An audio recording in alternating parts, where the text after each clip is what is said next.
સુરત શહેરના પોદાર આર્કેડ ખાતે આવેલી મંગલ ક્રેડિટ એન્ડ ફિનકોર્પ લિમિટેડ બેંકમાંથી ₹5,62,000ની ગોલ્ડ લોન લઈ અને ગોલ્ડ જમા ન કરાવનાર આરોપી રોનક Devrajbhai હિરપરાને Surat police zone 1ની LCB શાખાએ પકડી પાડ્યો છે।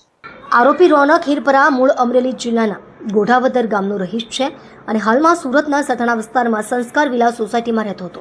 આરોપીએ ગત તારીખ 21 મે 2025ના રોજ કતારગામમાં રહેતા રવિભાઈ કણજરિયાને ગોલ્ડ લોન ટ્રાન્સફર કરવાની લાલચ આપી હતી। ફરિયાદી દ્વારા આપવામાં આવેલી વિગતો મુજબ આરોપીએ ફરિયાદીની ઓળખનો ઉપયોગ કરી મંગલ ક્રેડિટ એન્ડ ફિનકોર્પ લિમિટેડમાંથી ₹5,62,000ની ગોલ્ડ લોન મેળવી હતી।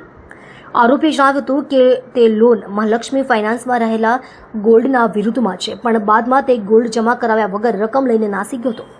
આ ફરિયાદના આધારે સુરત શહેરના પોલીસ કમિશનર, ખાસ પોલીસ કમિશનર સેક્ટર 1 અને ડીસીપી શ્રી આલોક કુમારના માર્ગદર્શન હેઠળ ઝોન 1 એલસીબીના કર્મચારીઓ હેડ કોન્સ્ટેબલ હરિસિંહ અને આનંદભાઈએ સંયુક્ત બાતમીના આધારે આરોપીને પકડી પાડ્યો। હવે આરોપી વિરુદ્ધ કાયદેસરની કાર્યવાહી હાથ ધરવામાં આવી છે અને વધુ પૂછપરછ ચાલુ છે।